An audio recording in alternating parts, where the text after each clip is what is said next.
friend of mine invited me to play with him because there were shorter players, and I decided to, to take it up.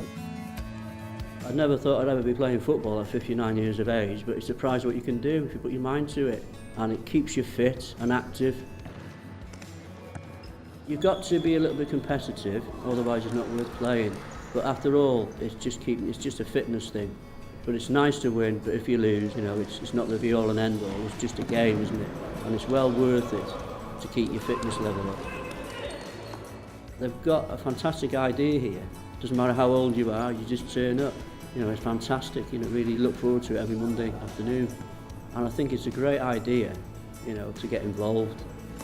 A good thing mentally as well, to keep your mind active.